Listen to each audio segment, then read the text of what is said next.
Okay, so I thought I'd record another review. Um, Last night I live streamed what I was working on. Um, my meds finally have kicked in this morning to help reduce the coughing, which is good. Um, but boy, I am tired though. I am exhausted. So this is the one that I started last night. You can see that since last night, I've added 2 rows of black. I actually did that before I went to bed, so I was still waiting for meds to kick in. Then I've added 3 rows of the blue.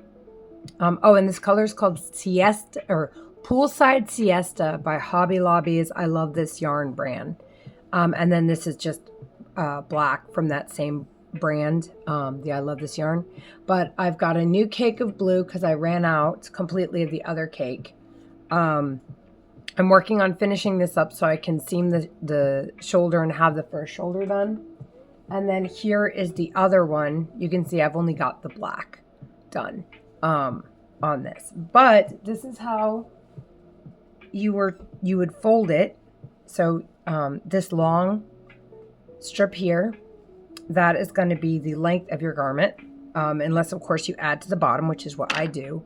I do find it a bit interesting, and maybe it's just me and the way that I crochet or how I view crocheting, but there's so many people who are concerned because they're like, well, I have the sleeve portion as wide as I want it, but I don't have the bottom part as wide as I want it. Like obviously this is pretty narrow, but our arms are not as wide as our body. So this is almost perfect for my mom. I'm going to add that row of black and then a row of half double crochet in every stitch. So, you know, obviously it's not going to get any wider at this point. But what I didn't understand when I made my first cardigan, once you finish getting it as wide as you want for your arms, you sew up the arms and then you can just work in the 3 corners. So you work like imagine this is connected. You just work adding up your width this way. And then if you want more length, like if you didn't make this long enough, you just, after you've attached your back and it's basically a cardigan, you just keep adding to your bottom. Like I finished my, the cardigan, my blue and black cardigan. And after wearing it for a couple days, I realized, you know what? I want a little bit more in terms of the collar, the ribbing around the front. I want just a little bit more because the problem was it was too well fitted for me, and I kept feeling like it was going to fall down my back, but it wasn't. It was just sitting a little low on my neck. So I just added what I wanted to it, which I think is the beauty of crochet. You can do whatever you want. It's like when you're making a painting of, say, a landscape, nobody tells you that you have to have the same green. I mean, if you're painting in like a style of realism or photorealism, yes, that's obviously the style that you're going for. So you want to have the right green, you want to have the right shades, you want to have all the detail there. But nobody is telling you that that's how it needs to be. I mean, we've got artists Van Gogh, Picasso, even Monet. You know for a fact that Monet, that's not how things were. It's too fuzzy, too soft. And that's just because that's how those artists either saw the world or what they wanted to show to the people appreciating their art. But yeah, with crochet, it's extremely versatile. In my opinion, it's a lot like sculpting, where you've got something in mind. Only for crochet, it's more additive than, say, reductive. Like if you're sculpting from a big marble block, typically you're removing material to get to the image that you have in your head. Whereas in crochet, of course, you're adding material. Now, same with like painting. Painting is typically additive. But yeah, I don't know. Maybe it's just me. Maybe it's just the way that I think. But I guess I've never really related to the comments, people who were confused as to what to do next because the pattern didn't allow for it. It didn't allow for the customizations that they wanted to go into their their item. But who cares what the pattern says? I think that's why I've been enjoying making my cardigan and then now making my mom's cardigan, is I didn't have to follow a pattern. Like, I don't have to refer to anything to make this. It's in me head. But anyway, yeah, I figured maybe a better view would be appreciated. It also helps I'm not coughing my brains out right now. I tried listening to the live stream from last night and it was very frustrating. I was like, oh my gosh, will you stop coughing? It's like, well, that's me coughing. So I can only imagine how it may have irritated others. But anyway, so I'm working on the top side right now. Actually, no, I'm working on the first corner. But I'm going to have this video go probably 30 minutes and then upload it from my phone. And then I have to delete it because I want to keep it, some nice, by delete it, I mean delete it from my phone because I want to make sure I have enough memory on my phone.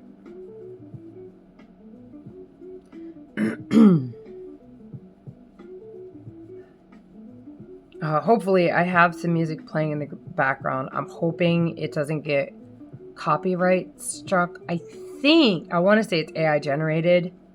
So I might be free to use it.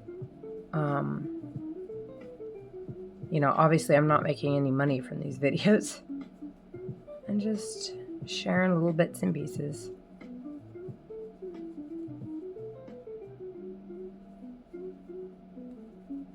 But yeah, I wanted to get this sleeve done mostly before I go back and take a nap. I'm just so exhausted.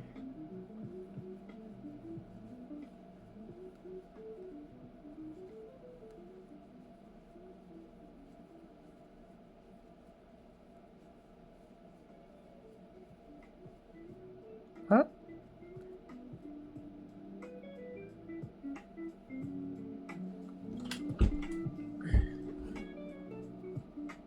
Trying to make it so you guys can see what I'm doing, but that requires me to I was looking at my computer screen, but if I'm not looking at my computer screen, I'm typically looking at my hands. I don't have to most of the time with double crochet. Like if this was one stranded and these are double crochet clusters, I would not need to look at my hands at all because I can feel there's a hole.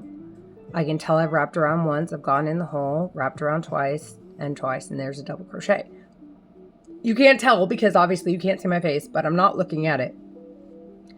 But with double stranded, there's a risk that when I do this, I might accidentally only pull through, say, one loop. And I have to be able to feel for that. And sometimes I don't feel it until my finger here feels the yarn. And then it tells me, hey, there's a problem.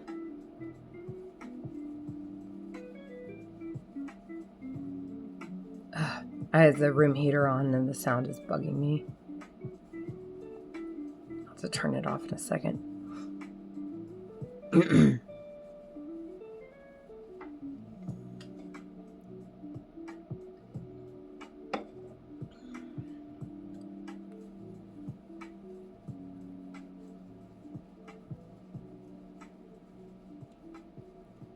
But, so I've been timing it as best I can. And I think it's going to come in that sleeves of this size will clock in at about 2.5 hours each. So the sleeves for this length of cardigan with the basic granny square stitches that I'm doing would be a total of 5 hours. Which I think is pretty good because that's almost, I'd say you have a good chunk of your cardigan already finished. You, of course, depending on how you're going to do the back, you'll need to do that. But I will say the back that I did on mine, the big 3 square panels, 2 of them took an hour each. And then one of them took an hour and a half because I added some flare on the side. I did like I did 1/3 along one side of single crochets, 1/3 half double crochets, and then 1/3 double crochets. And if you know how to crochet and you're able to follow what I just said, where I took a square. So imagine I took a square and I added a subtle height increase, an incline to each side, which creates like a flare. So you end up with kind of a trapezoid shape.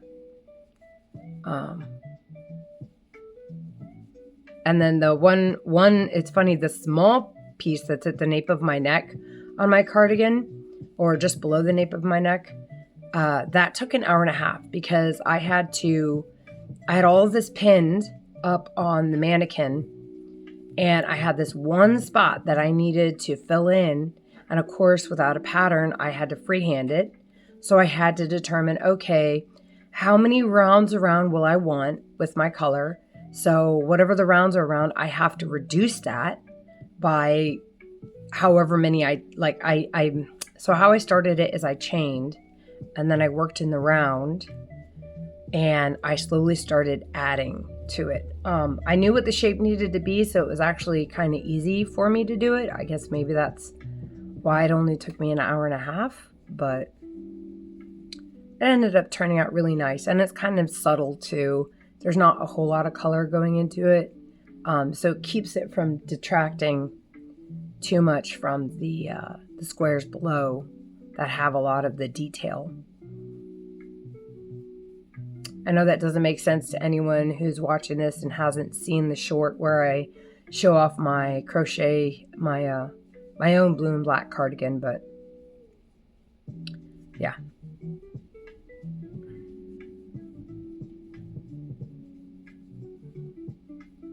I also posted it to one of the Reddit forums. I didn't post it to r/crochet because, well, I knew everyone was going to ask for patterns, and I'm sure I would have had half of them upset at me for buying anything from Hobby Lobby. But I'm sorry, when you're stuck with either Hobby Lobby or Michael's or basically Red Heart Super Saver from Walmart, their mainstay brand isn't too bad. For some reason, Walmart's mainstay brand is a little bit softer than Red Heart in most cases. But yeah.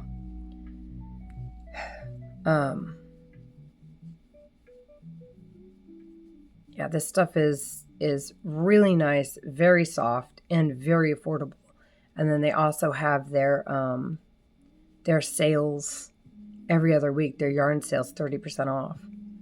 So, I mean, it is what it is. I was telling my mom yesterday, I was looking at the natural fibers, and I was just playing around pricing them to see how much I would need in order to make a cardigan of the size that I did. And it was, 100 yards for worsted weight yarn, which is, I think what this is. One strand of it is anyway. Let's see here real quick. Medium weight 4. I'm double stranding it, obviously. The black skeins from Hobby Lobby run 352 yards each, I believe. And I had to use 4.5. Think about that. No, I used more than that. I want to say I used 7. There we go. I don't know why I'm saying half. I had to use 7 skeins of the black yarn to get, well, I made of course the cardigan, but I also made a bag that complements it really well. I did have some leftover blue yarn and some leftover black yarn. The blue yarn got repurposed yesterday into a knit style hat for my mom, for her to wear with the cardigan. And then the black yarn got repurposed to be made into a 3-stranded cat hat for a guy at the Pokemon Go Community Day. I told him I would make it. It was during one of the community days. And when we have another community day where I'm not sick, I plan on attending and giving it to him. But I had made one and gave it to his boyfriend, and it was like LSU colors. Here it is. And turns out he was stealing it from him. And I was like, oh, well, I can make you one. What colors do you want? And he's like, oh, I want those colors. So I was like, cool. So here you can see it's a 3-stranded. I ran out of black, so I'm going to add some more black. But it actually fits really well as it is. If he didn't want a brim, then it's basically done. I would wind it back a little bit, sew it off there. But I figured he'd want one that matches his significant other, so.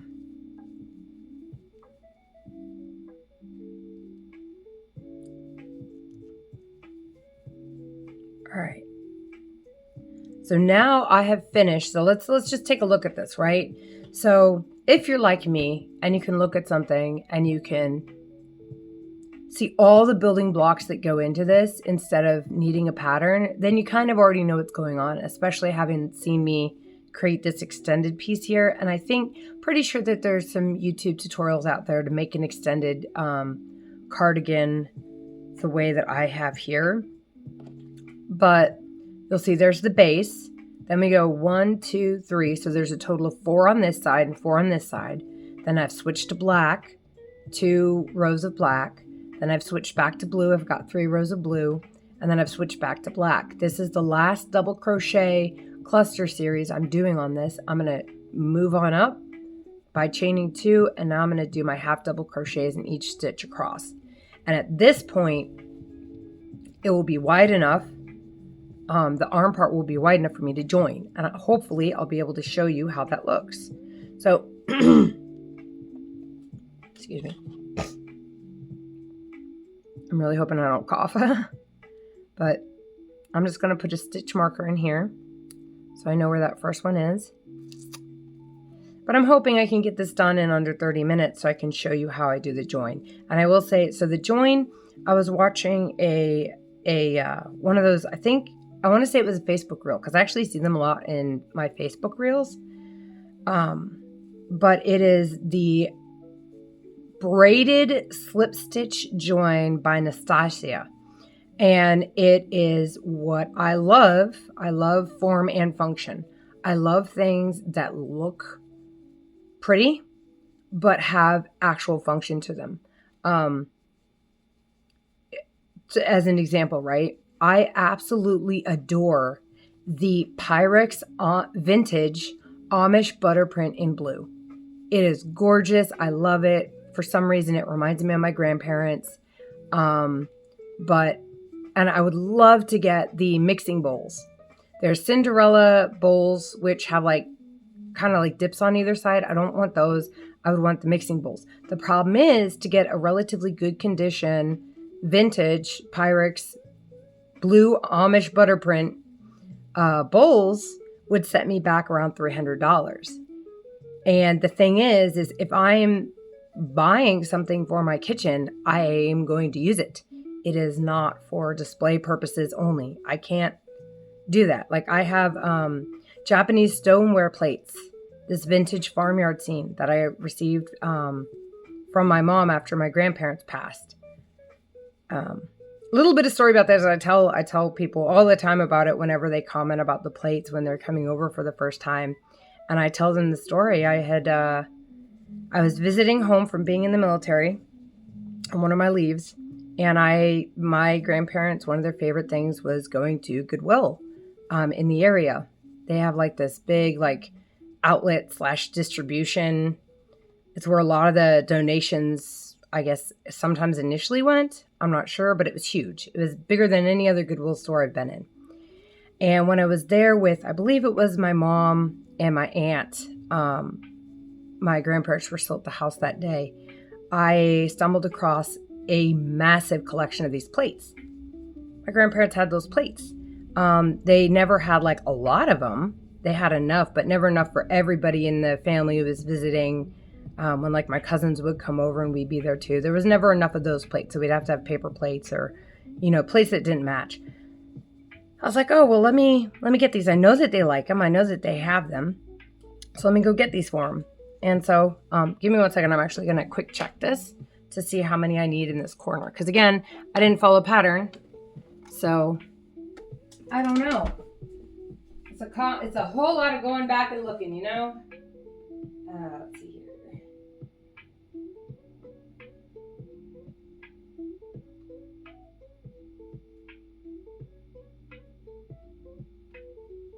Okay. It looks like I just did 2 half doubles in the corner with the chain 3 to keep it at a right angle. So, but anyway, my mom's probably going to watch this if she gets to hear this story. And she was there. She probably doesn't remember it, but do I want 2 or 1? Oh, sorry, 3. I want 3. Let me just check this. Yeah, that kind of keeps that 90-degree angle right there. But anyway, so I got that for my grandparents, and I'm sure it wasn't the only thing that the grandchildren had given them as a present. But I know that they really, really appreciated it. And they had told either one of my aunts or my mom at some point how much they appreciated that. Well, after they passed and Mom moved down here to Texas, you know, they didn't need all the plates because for the most part, it's just my 2 parents and my sister that live over there in San Antonio. And my mom asked me if I wanted some. And so, yeah, I've got some bowls. I've got a couple mugs. And I've got like 6 dish of the big like dinner plates. And I tell you, every time that I take those plates out, I remember eating my grandmother's macaroni and cheese that she would make. And I remember when I was a little kid, I'd strategically put the macaroni over different parts of the plate so that I would reveal the picture as I ate it. And I was like, well, I guess I'll reveal the farmer this time, or I'll reveal the cow first this time. So this is an entertaining way of eating, I guess. But yeah, I just really love those plates. We have lost 1 plate since we received them, but we've had these plates now for 7 years. I think we're doing pretty good. I'm hoping that my kids will be able to make use of these plates when they get older.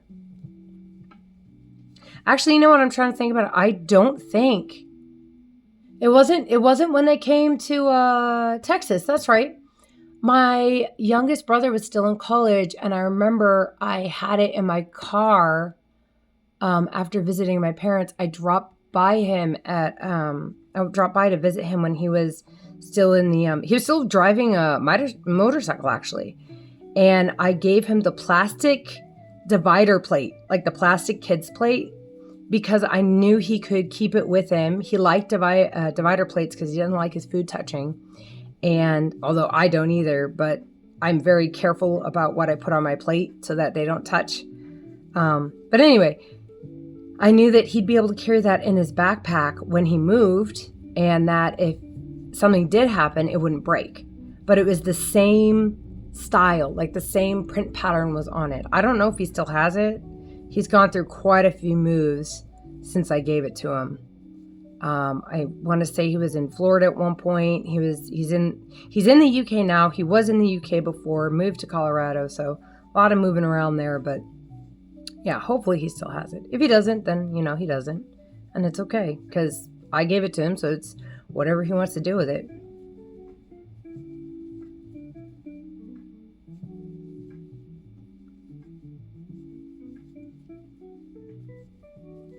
I can't remember where I was going with that.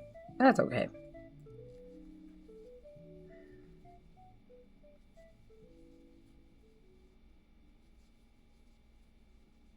I'm just tired and a little loopy from the cough meds.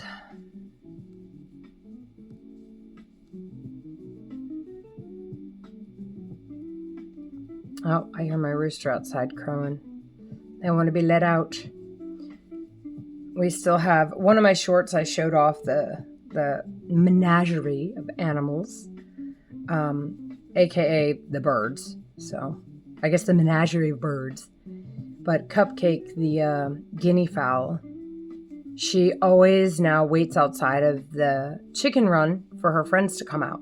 Now she is and she goes into our chicken run to get food, to get water, to hang out with her buddies, but she will not sleep in there at night, which is fine. She's not ours. We don't know who she is, but she just showed up and she's been sticking around.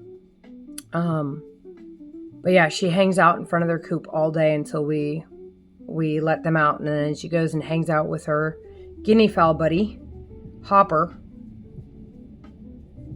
Now, the story about Hopper, if I don't know, I haven't watched the short in a while, but if he's visible in it, you'll see he's got a lame leg. That happened, unfortunately, shortly after we got him. My son was holding him, and the little guinea fowl flew out, landed on the ground, and we think that dislocated his leg. It doesn't look like at the joint, and it just never healed right.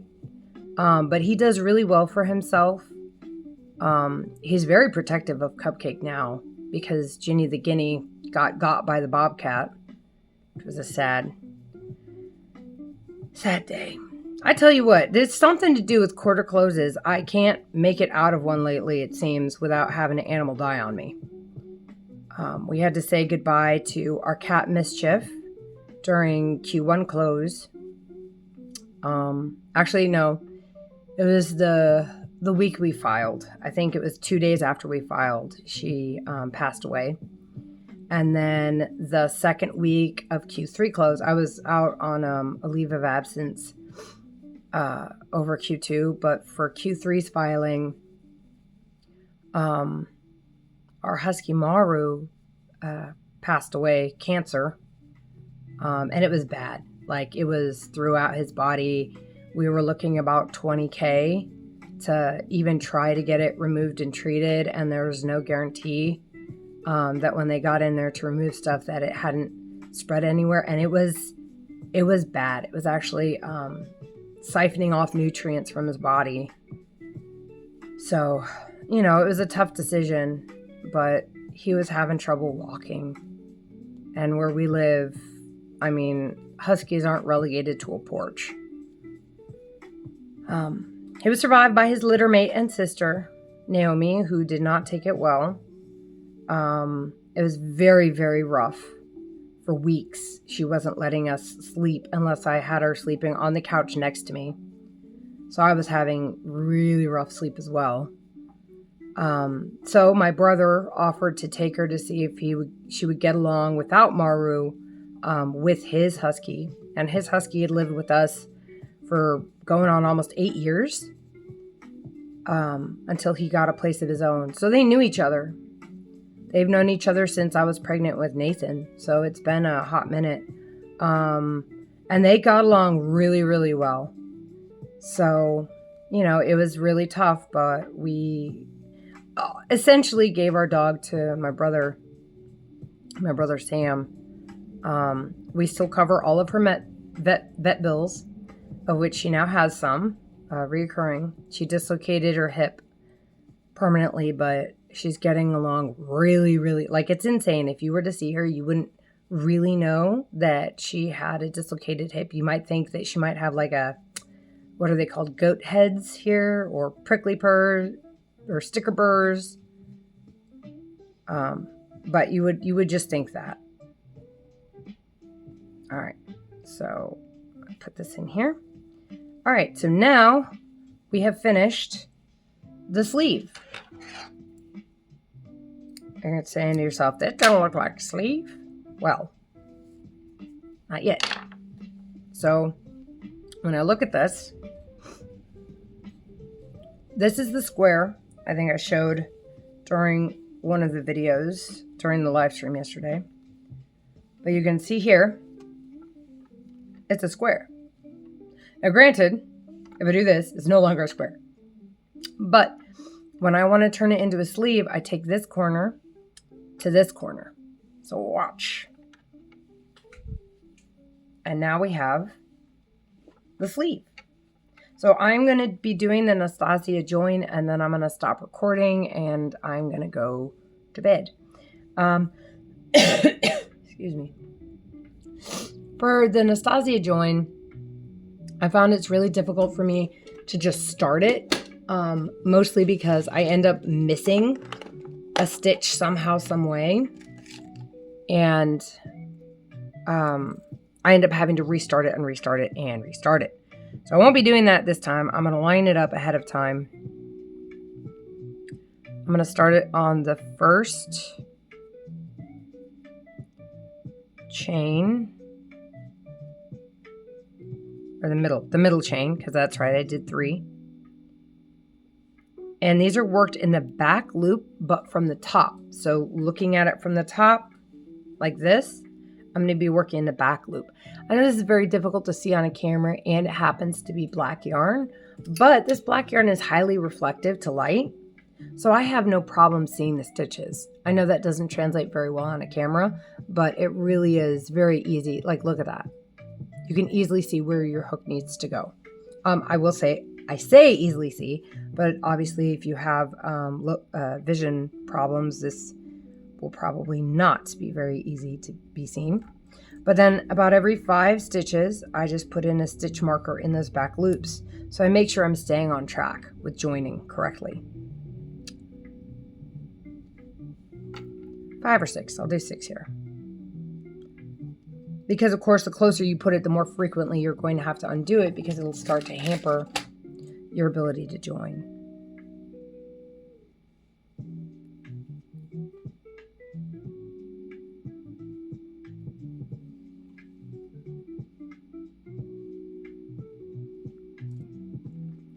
But this is, oh, that's right, I was talking about form and function. There we go.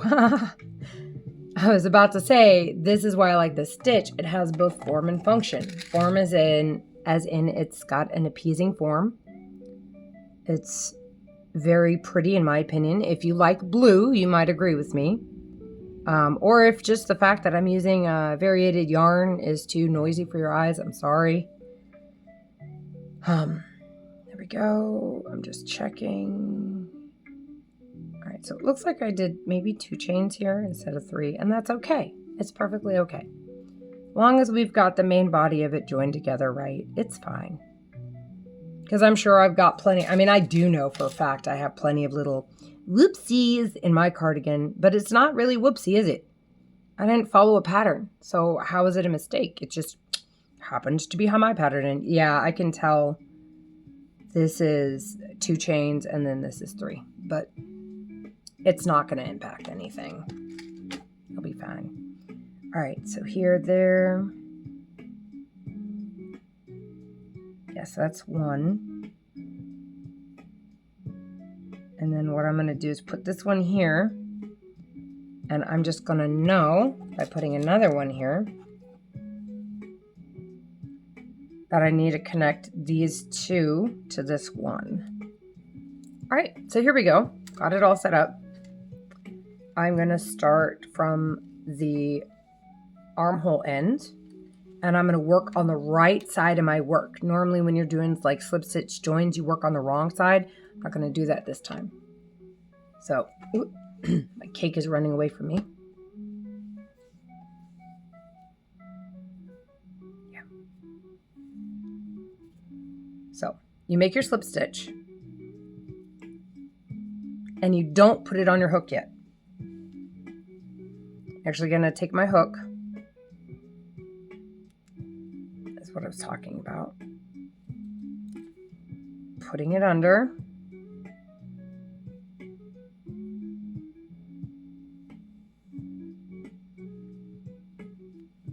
Drop that for now.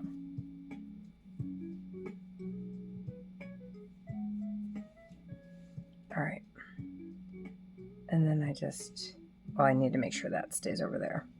So you keep your yarn away from what you're working on. This is not a tutorial. Please look up Nastasia's instead. Now, technically, I don't know if Nastasia has a tutorial because I just saw how she did it in her clip. And I was like, okay, cool, super easy. And I just did it. So if you need a tutorial, please, maybe they have one. But, all right. So there we go. So now I'm just going to be working in the back loops of this chain, pulling the yarn through, and then through again as a slip stitch.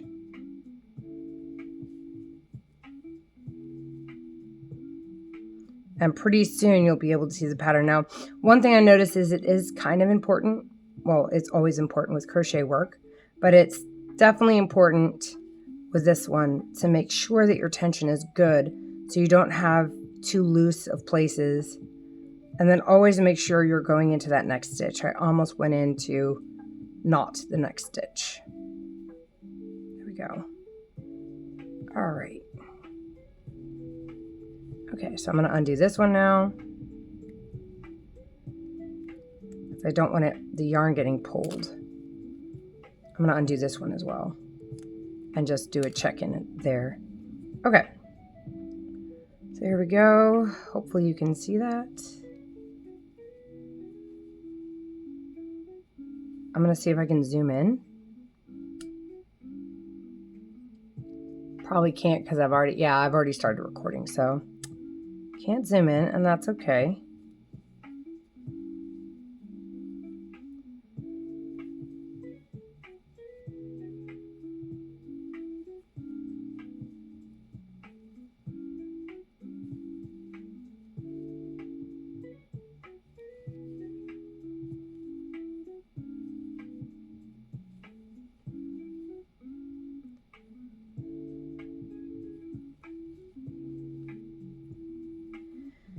And of course, when they do it on the Nastasia thing, it looks so, how you say, smooth? It looks very smooth. Mine is a little bit more clunky because this is not a stitch that I'm used to making. In fact, I've only used it a handful of times since learning of it. I made a jester hat with this as the seam, as the side on the seam, how I seamed it, because I didn't like the way other joins made the tips look. And then I used it again for my cardigan, my first cardigan, specifically for just the sleeves. So, all right, so I'm getting close to this next one, so I'm just going to undo it now. Well, actually, before I undo it, I'm going to take a look, make sure that I'm doing the right thing. Oh, that's nice. Got tangled up there. All right, I'm going to line them up. Check, check, check, check, check, check. And then this one goes to there. So I'm still in line, so I'm going to undo this one. Because if I wasn't, I would most likely go back if it really, really impacted the look of this or the function of this. So details like these are not ones that I would leave in, I guess. If I made a mistake, I would go back and fix it.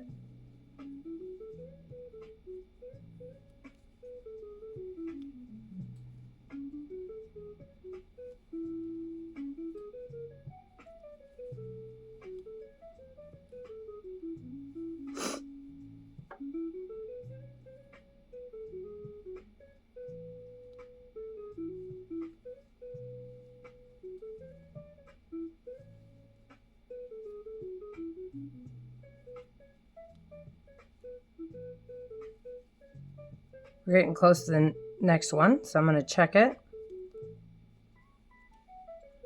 Check two things. I'm going to check and see how it looks right now. That's looking really uniform. This makes sense because of how I'm pulling right now.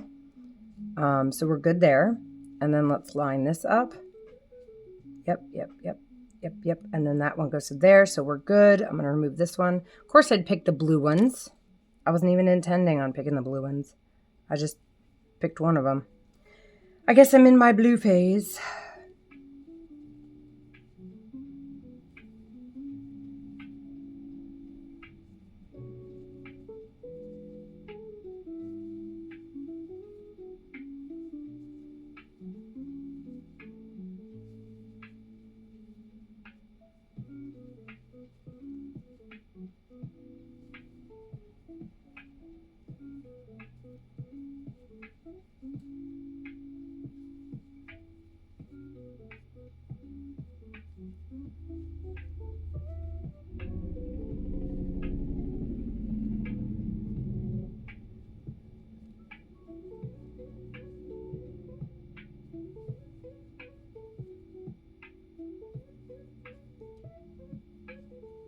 All right, we're getting close again. It's looking pretty good.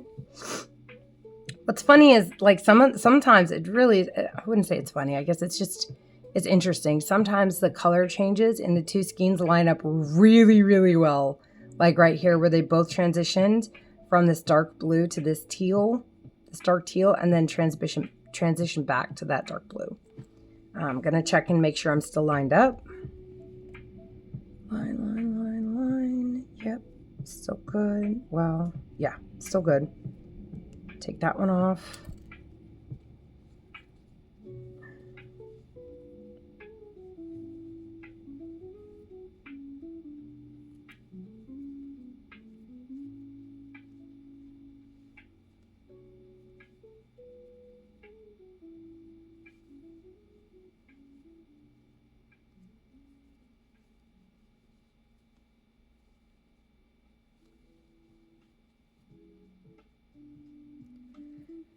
I hope when Stephanie gets older, she still makes me things.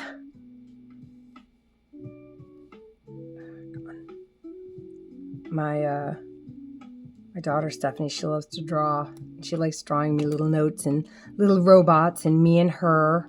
She drew me and her with cat hats on, which was cute because I made her a cat hat.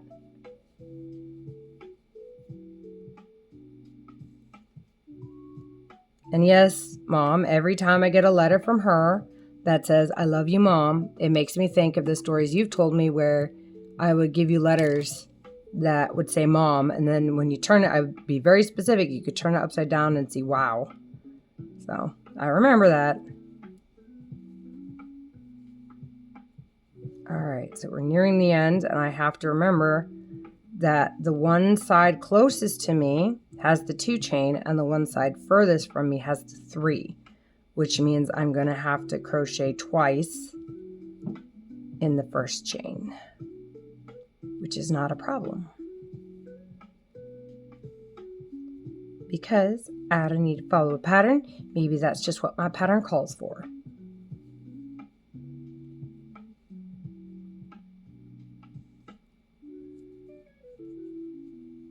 So there's the first chain. There's the second chain. And then back into, well, let me double check. 1, 2. Yeah. All right. So there we go. The first sleeve is completed. Well, I say the first sleeve, obviously we're going to have to eventually add on for the length that she wanted. And then of course this is going to have to be attached to the back. It's going to have a couple other additions that happen to it, but for the most part, this is done. So I just got to weave in my ends, and I'm hoping, depending on the rate that I'm going, I may actually be able to get this on the mannequin before the end of the week for final pinning of things. I don't know how I'm going to do the back yet, but that's fine. Because the squares, I talked to her, the squares need to be a little bit smaller because she's probably around the same size as me, to be honest. I wear a size medium, between 8 and 10. I think she's around that, but she's also shorter, so. But anyway, there we go.